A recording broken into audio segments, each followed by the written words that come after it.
Hai, terima kasih telah mengklik video ini. Perkenalkan, nama saya Febriano Karwur. Pada video kali ini saya akan membahas mengenai sengketa antara Indonesia dengan Malaysia terkait perebutan Pulau Sipadan dan Pulau Ligitan. Video ini dibuat untuk memenuhi ujian mid semester dalam mata kuliah Kapita Selecta Hukum Internasional di Fakultas Hukum Universitas Katolik de la Salle, Manado. Semoga bermanfaat. Latar belakang: Pulau Sipadan dan Pulau Ligitan adalah dua pulau yang berada di Laut Sulawesi.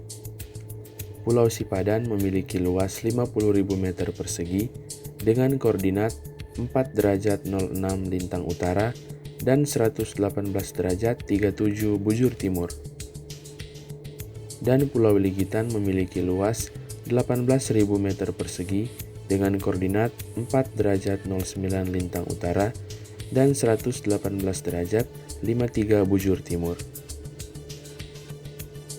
Sengketa antara Indonesia dan Malaysia dalam memperebutkan Pulau Sipadan dan Pulau Ligitan bermula pada tahun 1967 saat kedua negara bertemu dalam rangka membahas dan menetapkan batas-batas perairan antara kedua negara tersebut, Indonesia dan Malaysia.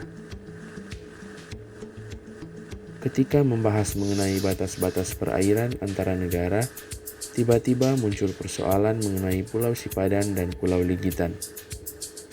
Uniknya, ketika ditelusuri, ternyata baik regulasi Indonesia maupun peta milik Malaysia sama-sama tidak pernah memasukkan Pulau Sipadan dan Pulau Ligitan ke dalam batas-batas perairan negara.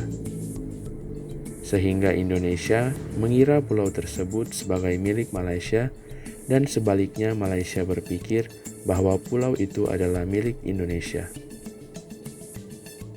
Namun berdasarkan prinsip uti possidetis juris yang menyatakan bahwa batas wilayah suatu negara harus mengikuti batas wilayah negara itu saat masih dijajah, maka dilakukan pengecekan sejarah untuk dapat mengetahui siapa sebenarnya yang memiliki hak atas kedua pulau tersebut. Menariknya, ketika ditelusuri, Inggris yang saat itu menjajah Malaysia dan Hindia Belanda yang saat itu menjajah Indonesia ternyata juga tidak secara tegas menyatakan mengenai kepemilikan kedua pulau tersebut.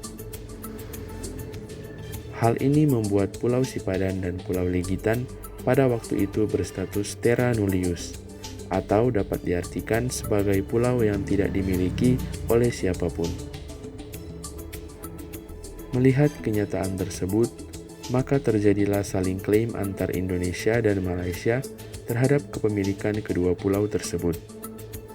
Indonesia bersikukuh untuk perundingan dilakukan dengan menggunakan peta Malaysia dan sebaliknya Malaysia ingin melanjutkan perundingan menggunakan peta milik Indonesia. Indonesia mulai memperkuat argumen dengan kembali pada perjanjian antara Inggris dan Belanda tahun 1891 yang menyatakan bahwa Sipadan dan Ligitan termasuk dalam teritori Indonesia. Namun hal tersebut ditentang oleh Malaysia yang menganggap bahwa perjanjian tersebut hanya dibuat sepihak saja. Proses penyelesaian sengketa. Tahun 1988, kedua negara membentuk tim khusus untuk menyelesaikan perundingan mengenai nasib Pulau Sipadan dan Ligitan. Presiden Indonesia waktu itu, Pak Soeharto, mengutus tim khusus dengan Murdiono sebagai Mensesnek untuk mewakili Indonesia, sedangkan Mahathir Mohamad sebagai Perdana Menteri Malaysia mengutus Anwar Ibrahim bersama tim khusus mereka. Perundingan waktu itu juga menemui jalan buntu. Kedua negara tetap tidak memperoleh kesepakatan diplomatis terkait kedua pulau tersebut. Tahun 1997, Indonesia dan Malaysia sepakat untuk membawa permasalahan ini ke ICJ, International Court of Justice, atau Mahkamah Internasional, di mana apapun keputusan yang dikeluarkan oleh pengadilan akan bersifat inkrah dan tidak bisa dibantah lagi. Kedua negara kemudian mengutus kuasa hukum terbaiknya beserta bukti-bukti otentik dan kuat versi kedua negara masing-masing.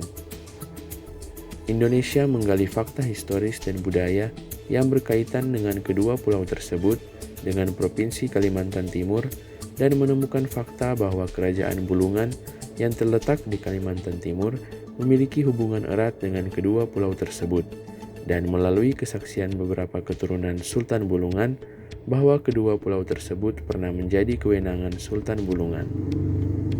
Namun lagi-lagi Malaysia menentang dengan menghadirkan fakta historis versi mereka, bahwa Kesultanan Sulu dari Sabak Sarawak yang merupakan bagian Malaysia lah yang pernah memiliki kewenang terhadap kedua pulau tersebut. Proses peradilan berjalan sangat intens dan tegang. Kedua kubu sama-sama tidak ingin melepaskan kedua pulau ini. Namun, setelah mendengarkan keterangan dari kedua pihak, para hakim memiliki penilaiannya sendiri. Mereka akhirnya menggunakan prinsip effective occupation atau penguasaan efektif sebagai prinsip penilaian mereka sekaligus dasar dalam mereka akan memutus perkara tersebut. Perlu diingat, prinsip effective occupation adalah prinsip yang akhirnya memenangkan Belanda terhadap Spanyol ketika memperebutkan Pulau Las Palmas atau Pulau Miangas. Effective occupation secara garis besar menunjukkan bahwa negara yang berhak atas suatu daerah adalah negara yang secara terus-menerus mengelola daerah tersebut. Dan prinsip inilah yang menjadi dasar bagi Malaysia untuk dapat memenangkan Sipadan dan Ligitan. Karena ketika Inggris menjajah Malaysia, mereka ternyata telah membangun mercusuar di pulau tersebut. Mereka juga menerbitkan ordonansi perlindungan dan penangkaran burung, serta pungutan pajak terhadap pengelolaan telur penyu di sana. Sementara Belanda pada saat itu tidak melakukan pemanfaatan dan pengelolaan secara kontinu di daerah seputaran Sipadan dan Ligitan.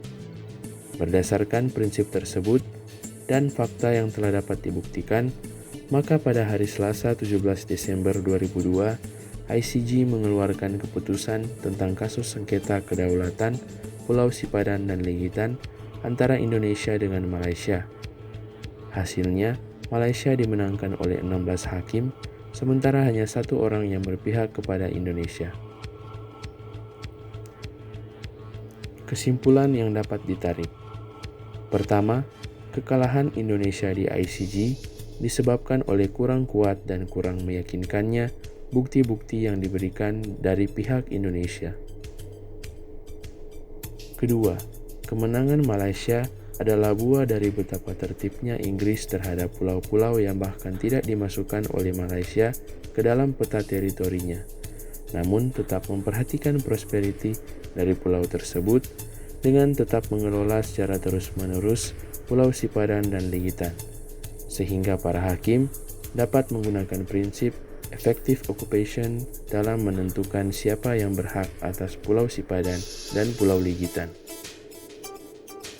Hal tersebut juga merupakan pelajaran bagi Indonesia untuk tetap mempertahankan pulau-pulau terluarnya dengan terus memperhatikan prosperity dari suatu daerah sehingga dapat mempertahankan dan dapat mengelola secara terus-menerus daerah-daerah terluar di Indonesia.